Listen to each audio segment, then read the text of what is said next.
आपके साथ विभा उपाध्याय और आप सभी दर्शकों का अन्नदाता कार्यक्रम में स्वागत करती हूं। हमारे देश का किसान जन का पोषक है, वो श्रम का देवता है, अन्नदाता है।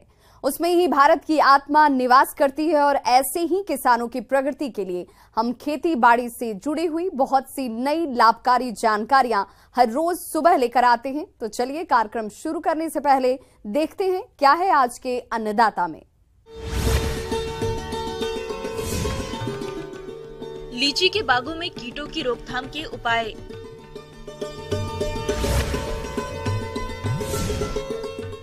जीरो एनर्जी कूल चैम्बर में सब्जियां रहेंगी लंबे समय तक सुरक्षित।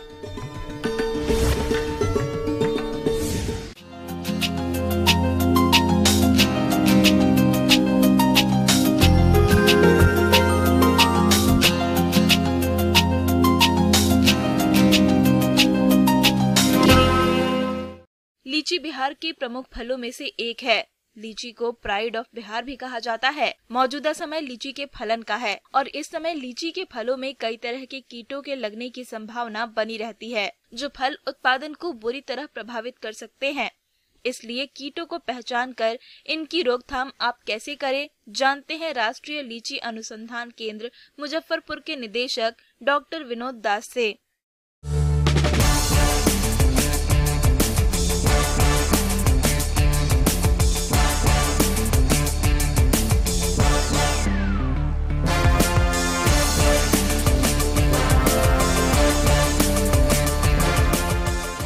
लीची में फल अभी मार्बल स्टाइल या कंचे का साइज का हो चुका है। लगभग 15 दिन के बाद इसका तुड़ाई शुरू होने वाला है। इस समय में लीची में जो लीची का फल छेदक कीड़ा या सीड बोरर जिसको बोलते हैं, उसका प्रकोप होता है। इसके अलावा लीची में और एक कीड़ा आजकल उसका प्रकोप बढ़ने लगा है, जिसको लीची स्टिंक बग बोलते हैं, लाल रंग का कीड़ा, जिसको कभी कभी गंध भी वो एक एक्सक्रीट करता है।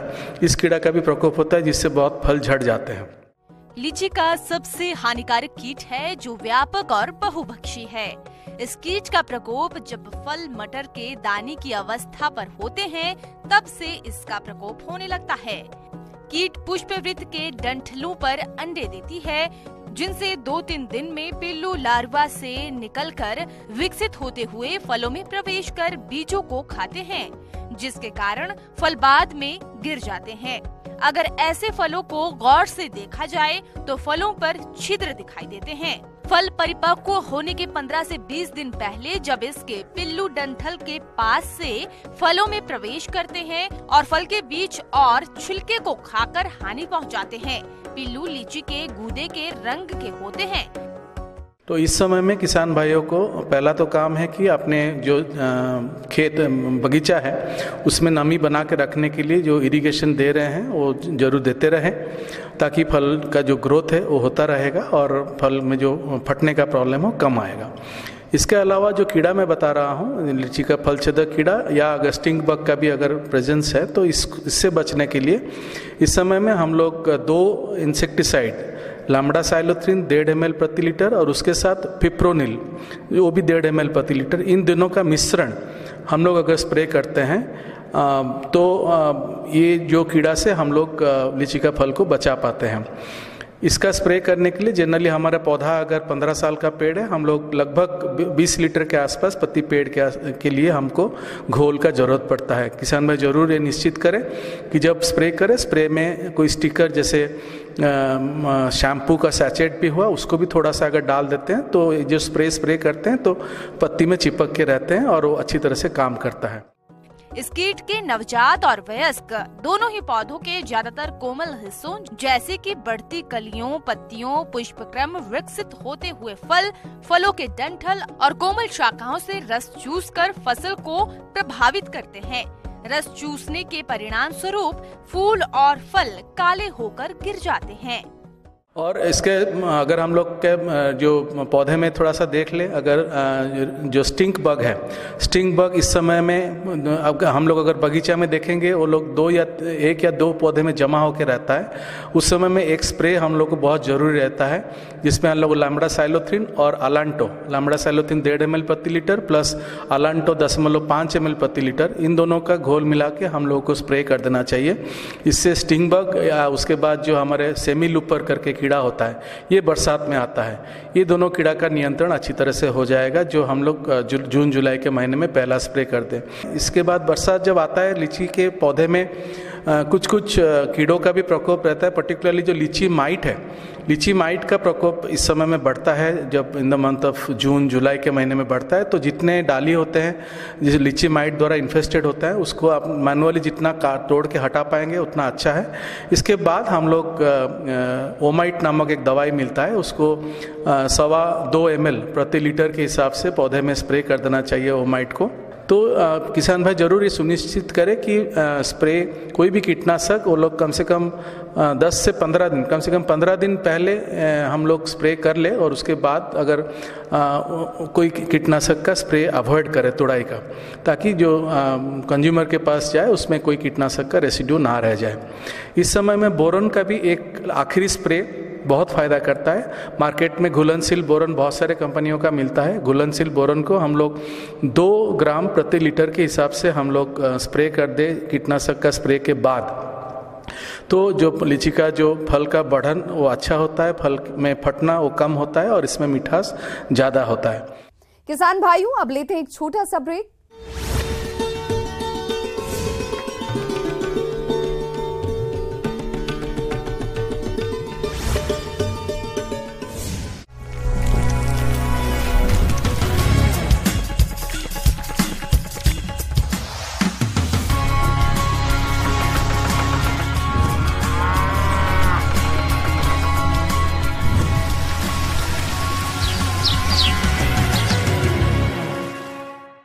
ब्रेक के बाद आप सभी दर्शकों का अन्नदाता में स्वागत है।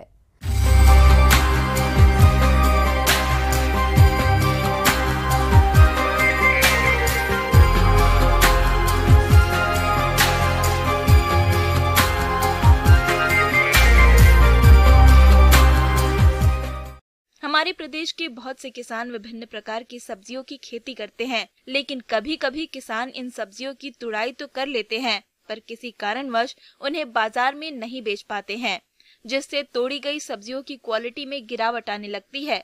साथ ही कई सब्जियां तो पूरी तरह खराब हो जाती हैं, जिससे कि किसानों को काफी नुकसान उठाना पड़ता है। इसी समस्या को देखते हुए हमारे कृषि वैज्ञानिकों ने जीरो एनर्जी कोल्ड स्टोरेज की खोज की है। तो ये किसानों के लिए किस प्रकार उपयोगी है और किसान इसे कैसे बनाएं, इसके लिए देखिए हमारी ये खास रिपोर्ट।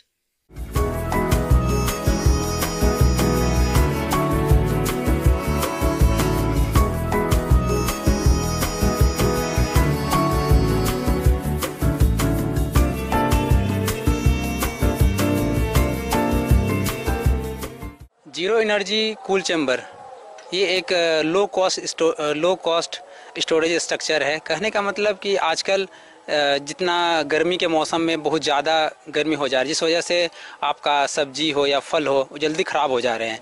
तो जिनके पास उतना लागत नहीं है उस स्ट्रक्चर के लिए, जैसे मान के चलते हैं आजकल रेफ्रिजरेटर लोग रखते हैं, तो वो लोग जो सीमांत किसान या जो धनी लोग हैं तो उनके लिए वो बेस्ट है। लेकिन जो किसान है गांव घर में, IRI न्यू दिल्ली पूसा के द्वारा ये develop zero energy cool chamber है, जिसमें आप बहुत ही कम लागत में आप उसका मतलब उसको स्ट्रक्चर को बना करके आप उसको जो भी है आपका साग सब्जी है उसको रख सकते हैं। फलों और सब्जियों की बुआई तथा कटाई के उपरांत औद्योगिक उत्पादों को खराबी से बचाने, अनावश्यक बाहुल्य को रोकने, बाजार में नियमित पूर्ति और अच्छा मूल्य प्राप्त करने के लिए इनका सही संग्रहण करना जरूरी है।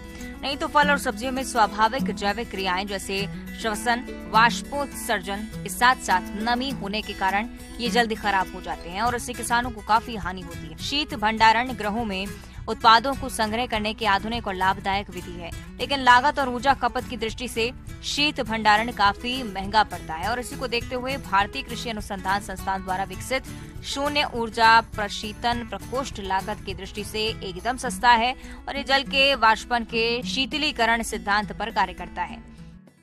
तो बेसिकली ये एक ऐसा स्ट्रक्चर है जो कि आप मतलब लोकल में जो अवेलेबल है, उपलब्ध है मटेरियल, उससे भी बना सकते हैं आप। तो इसका कुछ हम आपको कंपोनेंट बता दें कि ये आपका ईंट, बालू और बांस और ये जो झोपड़ी में हम लोग जो देते हैं पुआल वगैरह, वो सब मिल करके ये आपका ये स्ट्रक्चर जो बनाता है।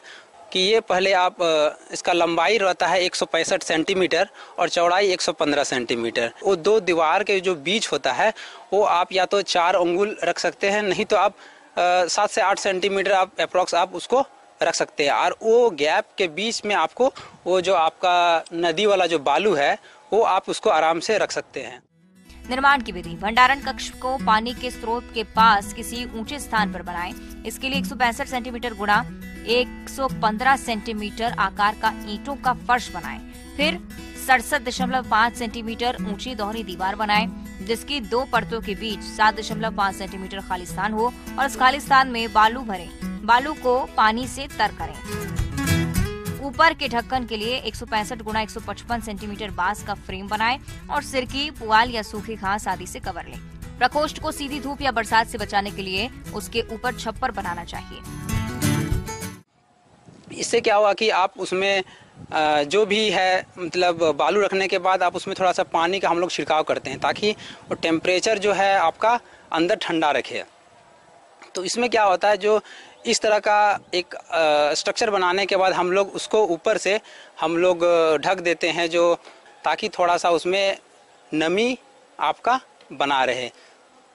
और ये है कि आप मतलब उसको कैसे आप मेंटेन करेंगे नमी को, इसमें है कि आपको 3 से 4 बार आपको एक दिन में आपको सूक्ष्म सिंचाई या ड्रिप से आप मतलब उस जो गैप रहता है 2 दीवार के बीच में आप उसमें डाल सकते हैं ताकि वो नमी बना रहे। इसमें फ़ायदा ये है किसान भाइयों कि आपका 10 से 15 डिग्री टेम्परेचर बाहर के वातावरण से आपका वो कम हो जा रहा है। जैसे मान के चलते अगर बाहर में 40 है तो अंदर आपका 30 डिग्री टेम्परेचर को मेंटेन करके रखेगा। और इसमें जो है कि वैसे सब्जी या फल को रखेंगे जिसको हम लोग रिलेटिव ह्यूमिडिटी बोलते हैं, जिसका आर्द्रता कुछ ज़्यादा मतलब उसको सहन कर सके। लेकिन इसमें ध्यान रखने वाली बात है कि हम लोग इसमें प्याज, लहसुन ये सब स्टोरेज स्ट्रक्चर में नहीं रखेंगे, क्योंकि ये सब क्या होता है कि 60 से 80% ही ये आर्द्रता को धारण करने वाला ये फसल है, नहीं तो क्या वो खराब हो जाएंगे। शून्य ऊर्जा प्रशीतन प्रकोष्ठ के लाभ। इस प्रशीतन प्रकोष्ठ में पत्तेदार सब्जियों को 3 से 12 दिन तक, आलू के 97 दिन तक, आम को 8 दिन तक, संतरे का 50 से 60 दिन तक तथा नींबुओं को लंबे समय तक ताज़ा और अच्छी दशा में रखा जा सकता है। इस विधि से सब्जियों और फलों को बाजार में ज्यादा समय तक उपलब्ध कराया जा सकता है। गैर प्रशिक्षित व्यक्ति भी प्रकोष्ठ बना सकता है। इसे चलाने में कोई यांत्रिक या विद्युत ऊर्जा नहीं लगती। छोटे किसान इसमें कुछ समय तक अपने उत्पाद रख सकते हैं। अन्य घरेलू सामान को भी इसमें रखकर खराब होने से बचाया जा सकता है। जैसे आप लोग जनरली लगते हैं 2, 3, 4 दिन, तो इसमें लगभग 2 से 2.5 दिन आप मतलब उसको बढ़ा सकते हैं। और इसका जो लागत है, अगर 100 किलो का अगर 100 kg का अगर हम सब्जी अगर धारण करना चाह रहे हैं, स्टोर करना चाह रहे हैं, तो किसान को लगभग 4,000 रुपये का मतलब इसमें आपका लागत आ जाएगा। उसके बाद एक कैरेट जो रहता है आप 6 रख सकते हैं 100 kg वाला। कैरेट में भी आपको ध्यान रखने वाली बात है, अंदर में जो कैरेट का व्यवस्था होना चाहिए, कम से कम 2, 3, 4 उंगली का डिफरेंस होना चाहिए 2 कैरेट के बीच में। तो ये सब अगर जोड़ के अगर देखा जाए तो लगभग 4,000 रुपये में आप 100 किलो सब्जी या फल आप आराम से इसको मुनाफा रख सकते हैं। सावधानियां। प्रकोष्ठ बनाने के लिए ऐसी जगह चुनें जहां हवा खूब आती हो, पानी ना रुके। इसके लिए ऊंची जगह का चुनाव करें और ऐसी साफ और साबुत ईंटों का चुनाव करें जिनसे होकर हवा गुजरती रहे। बालू, कार्बनिक पदार्थों, मिट्टी आदि से रहित तथा साफ होनी चाहिए। ईंटों और बालू को हमेशा पानी से तर रखें। सीधी धूप से बचाने के लिए प्रकोष्ठ के ऊपर छत अवश्य बनाएं। प्रकोष्ठ में रखे पदार्थ सीधे पानी के संपर्क में न आए, इसके लिए उन्हें प्लास्टिक के क्रेटों में रखें। भंडारित पदार्थों पर पानी की बूंदें न पड़ने दें। प्रकोष्ठ को साफ रखें और इसके लिए कक्ष में समय समय पर सुझाए गए कीटनाशक अथवा फफूंदीनाशक छिड़कते रहें। सरकार के द्वारा नेशनल हॉर्टिकल्चर बोर्ड द्वारा इसमें अनुदान भी दे रही है। इसमें लगभग अभी वर्तमान में अभी 100% दे रही है। इसमें आगे और भी हैं खेती बाड़ी से जुड़ी हुई बहुत सी रोचक जानकारियां। यहां रुकेंगे एक छोटे से ब्रेक के लिए।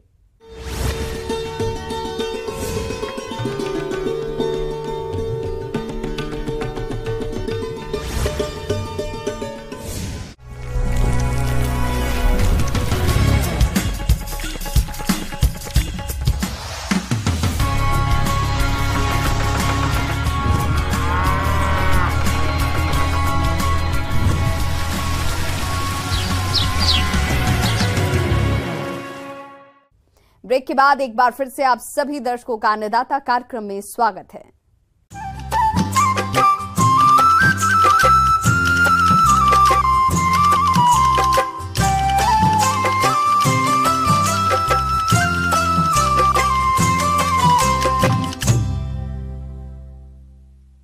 पिछले कुछ वर्षों में भारतीय बाजार में मशरूम की मांग तेजी से बढ़ गई है। जिस हिसाब से बाजार में इसकी मांग है, उस हिसाब से अभी इसका उत्पादन नहीं हो रहा है। ऐसे में किसान मशरूम की खेती करके अच्छा मुनाफा कमा सकते हैं। तो जो किसान ऑयस्टर मशरूम की खेती करने की योजना बना रहे हैं, वो किस प्रकार से ले ऑयस्टर मशरूम का उत्पादन, इस बारे में जानकारी दे रही हैं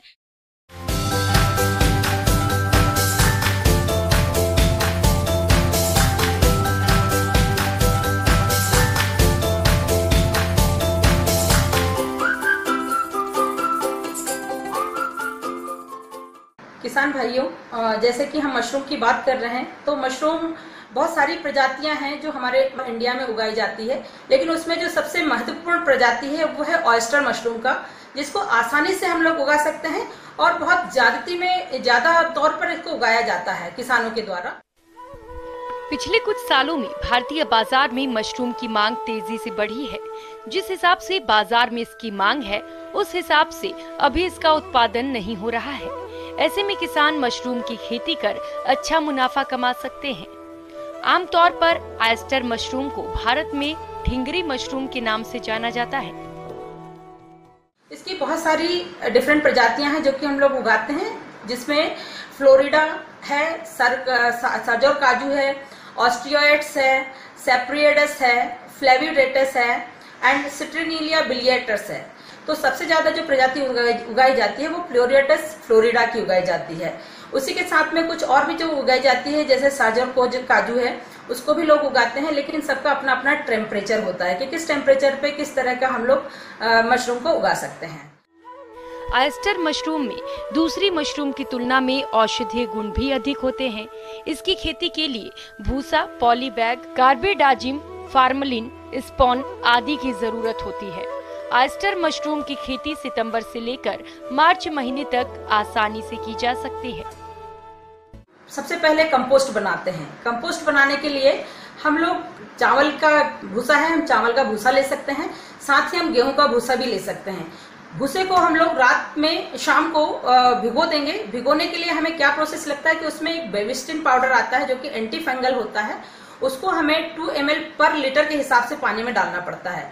साथ ही फॉर्मेलिन होता है, उसको हम लोग 2 ml पर लीटर, 2 ml 1 लीटर में डालते हैं। इस हिसाब से हम कैलकुलेट कर सकते हैं। अगर हम लोग 100 kg का भूसा बना रहे हैं तो 100 kg के हिसाब से इसको मल्टीप्लाई कर सकते हैं, और 1000 kg का अगर भूसा बना रहे हैं तो पर केजी के हिसाब से 1000 kg को भी हम लोग मल्टीप्लाई कर सकते हैं। और भूसा भिगोने के बाद रात भर इसको पूरी तरह से किसी टब में या फिर कोई टंकी भी ले सकते हैं आप लोग, उस टंकी के अंदर इस भूसे को इस तरह से फॉर्मुलेट करके ढक करके पानी में रखते हैं। पूरी तरह से पानी ऊपर तक होना चाहिए इसमें।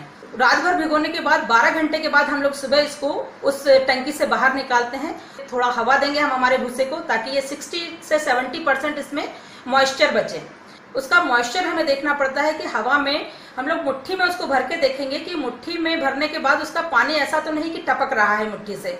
अगर पानी टपक रहा है इसका मतलब कि वो बहुत ज्यादा, उसमें वाटर कंटेंट ज्यादा है। अगर पानी नहीं टपक रहा है, सिर्फ उंगलियों के बीच तक उसका पानी जा रहा है, तो ये हम समझते हैं कि हमारा जो कंपोस्ट प्रिपेयर हो रहा है वो बहुत सही तरीके से प्रिपेयर हो रहा है।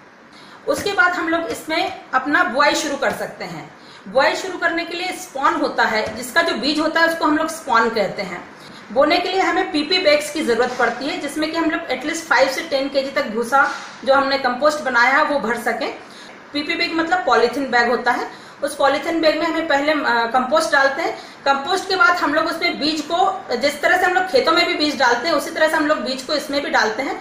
फिर उसके बाद फिर कंपोस्ट डालते हैं, जिसको हम लोग लेयरिंग कहते हैं। कंपोस्ट डालने के बाद फिर उसमें बीज डाला जाता है चारों तरफ। उसके बाद फिर से एक लेयरिंग की जाती है। इस तरह से हम लोग 5 लेयरिंग करते हैं और पीपी बैग हमारा तैयार हो जाता है। अब हमें इस जो हमारे पॉली बैग्स जिसको हमने बनाया है, बीज बोया है, उस बीज को रखने के लिए हमें रूम प्रिपेयर करना पड़ता है। किसी भी तरह की आप झोपड़ी बना सकते हैं। आपके पास अगर कोई रूम है तो आप उस रूम को भी यूज कर सकते हैं, जिसमें कि आप लोग खिड़कियां दरवाजे बंद रहें। क्योंकि इसको अंधेरे की जरूरत पड़ती है। मशरूम को जब भी हम उगाते हैं तो उन्हें 22 से 28 डिग्री सेंटीग्रेड के बीच में ही उगाया जाता है। सहूलियत के हिसाब से आप लोग झोपड़ी बना सकते हैं, लेकिन उस झोपड़ी को स्टेराइल करना पड़ता है। स्टेराइल मतलब कि उसमें से जो भी कंटेमिनेंट्स रहते हैं, जैसे फंगस भी हो सकती है, कीट भी हो सकते हैं, इंसेक्ट्स भी हो सकते हैं, उन्हें हमें खत्म करना रहता है। तो हमें फॉर्मेलिन का जो घोल होता है 2 ml पर लीटर के हिसाब से, उस फॉर्मेलिन के घोल को पूरे रूम में छिड़काव करना पड़ता है, जिससे कि जो भी कीट होंगे, फंगस होगी, जो भी डिसीज लगने वाली होगी, वो सब कुछ खत्म हो जाएगा। तो इस तरह से हम अपना पहले रूम तैयार करेंगे। रूम में रखते हैं, उसके पहले हमें जो पीपी बैग हमने बनाए हैं उसमें थोड़े होल करने पड़ते हैं, छेद करने पड़ते हैं। जैसे अगर आपका 10 kg का पीपी बैग आपने बनाया है तो कम से कम आप उसमें 8 से 10 होल्स कर दीजिए। इसके बाद पॉलिथीन बैगों को 10 से 12 दिन के लिए मशरूम गृह में रस्सी के माध्यम से लटका दिया जाता है और जब भूसा पूरी तरह से सफेद हो जाता है तो पॉलिथीन को ब्लेड की सहायता से काटकर निकाल दिया जाता है। जब भी हम मशरूम लगाते हैं, ऑयस्टर मशरूम की अगर हम बात करते हैं तो उसमें कार्बन डाइऑक्साइड का अमाउंट बढ़ जाता है अंदर। तो उस कार्बन डाइऑक्साइड के अमाउंट को भी हमें मेंटेन करना पड़ता है। तो उसके लिए हमें सुबह एटलीस्ट 5 मिनट्स के लिए और शाम को 5 मिनट्स के लिए दरवाजों को और खिड़कियों को खोलना चाहिए। 7 दिन के बाद अगर हमें ऐसा लगता है कि ऊपर का जो भूसा है वो सूखने लगा है, हमारे जो कंपोस्ट है सूखने लगा है, तो आपको जिस तरह से आप लोग खेतों में जो यंत्र होता है जिसमें कि आप लोग पेस्टिसाइड्स वगैरह का छिड़काव करते हैं, उस तरह के यंत्र से आप पानी का छिड़काव उसमें कर सकते हैं। बहुत ज्यादा पानी नहीं देना चाहिए, केवल एक छिड़काव कि उसमें एक नमी बनी रहे, बस वही हमें देखना है। अंदर नमी बनी रहती है, सिर्फ ऊपर का नमी आपको मेंटेन करना है। और 14 से 15 दिन के बीच में आपके पिनहेड्स आने शुरू हो जाते हैं और महीने भर में हमारी फसल आना तैयार हो जाती है। जो हमारा फ्रूट आ गया है, जो हमारा मशरूम आ गया है, उसकी तुड़ाई किस तरह से की जाए, क्योंकि क्या होता है बहुत बार लोग ना सीधे खींच लेते हैं। अगर वो सीधे खींच लेते हैं तो उसी में सेकंड टाइम आना बहुत मुश्किल हो जाता है मशरूम का। तो उसको तोड़ने का सबसे आसान तरीका है कि आप उसको, जो आपका फ्लावर आया है उसका, मशरूम का पूरा पिनहेड के बाद में जो फ्लावर आया है उसको पूरी तरह से धीरे से घुमाएं और घुमाने के बाद आप उसको तोड़ें। तो उससे क्या होगा कि उसको अंदर नुकसान नहीं होगा और दूसरी बार फिर से उसी मशरूम की फसल आ जाएगी, जिससे कि आपको बहुत अच्छा लाभ मिले।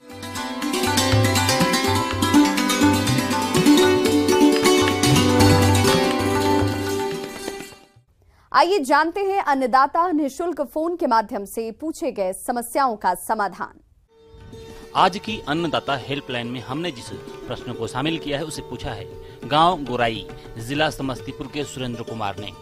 आपने टमाटर की फसल में फल छेदक कीट की रोकथाम के बारे में जानकारी चाहिए है, तो इसके लिए देखिए कार्यक्रम का यह अंश।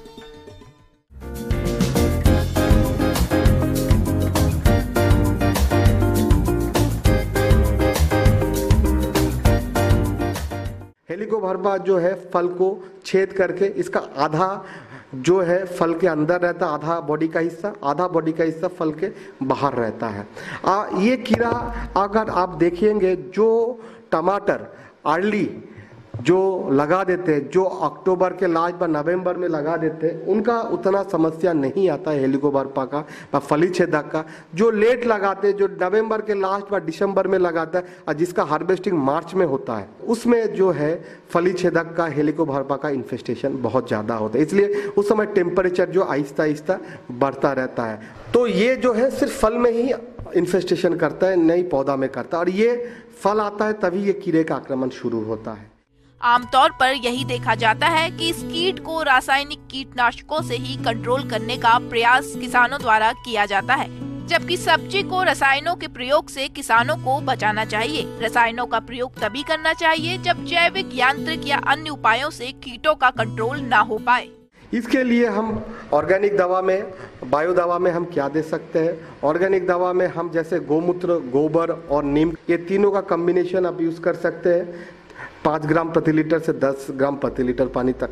और इसके लिए आप लाइट ट्रैप क्या है? लाइट ट्रैप का नाम से आपको पता चला है, जो हम लाइट जलाते हैं रात में, देखिएगा बहुत सारे कीड़ा आपके घर में जब लाइट जलते हैं तो उसके आसपास भनभनाते रहता है। जो है आप लाइट लगा दीजिए और लाइट के नीचे एक गमला में जो है आप सर्फ का पानी, बस शैम्पू का पानी घोल करके नीचे रख दीजिए। आप देखिएगा अगले दिन, मतलब उसके जस्ट अगले दिन जो देखिएगा उस पानी में कितना जो कीड़ा आपको मिला, कीड़ा जो है उस पानी में गिरे हुए मिलेगा आपको। तो इसके बहुत हद तक जो है कीड़ा का हम लोग पॉपुलेशन को जो हम घटा सकते हैं। और हम अगर बायो दवा में जाते हैं, बायो दवा में हम इसके लिए आपके लिए ब्यूवेरिया बेसियाना व मेटाराजियम एनिसोप्ली, ब्यूवेरिया बेसियाना 5 ग्राम प्रति लीटर पानी में व मेटाराजियम एनिसोप्ली 5 ग्राम प्रति लीटर पानी में घोल करके छिड़काव कर सकते हैं। तीसरा, आप बीटी का, बैसिलस थ्रोजेनेसिस का, इसका 1 ml प्रति लीटर पानी में घोल करके आप छिड़काव कर सकते हैं। अगर आप रासायनिक में जाना चाहता है तो रासायनिक में आप कोराजेन, क्लोरान-ट्रेनिलिप्रोल करके एक दवा आता है कोराजेन, इसका 3 लीटर पानी में 1 ml। तो क्लोरोपाइरीफ्रॉस प्लस साइपरमेथ्रिन व प्रोफेनोप्लस प्लस साइपरमेथ्रिन दवा का भी आप छिड़काव कर सकते हैं, जिससे बहुत हद तक आपका जो फली छेदक है इससे आपका बहुत हद तक निदान मिल जाएगा।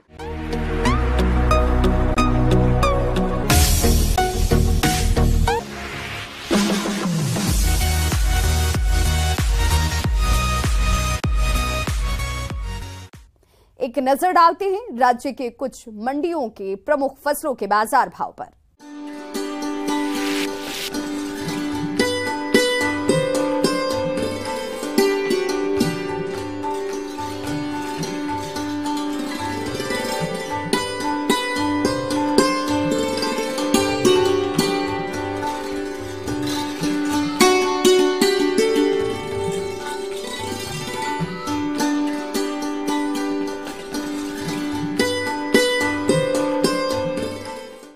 किसान भाइयों, कृषि संबंधित समस्या और सुझावों के लिए आप हमें इस पते पर संपर्क कर सकते हैं। Producer Annadata, news 18 Bihar Jharkhand, Ramoji film city Hyderabad 501512। साथ ही आप हमें ईमेल भी कर सकते हैं। हमारा ईमेल एड्रेस है p18annadatabihar@nw18.com। इसके अतिरिक्त आप हमें निःशुल्क हेल्पलाइन नंबर 1800889216 पर सोमवार से शनिवार सुबह 10 बजे से शाम 4 बजे के बीच संपर्क भी कर सकते हैं। अब समय हो रहा है आपसे विदा लेने का। कल फिर होगी मुलाकात कृषि से जुड़ी महत्वपूर्ण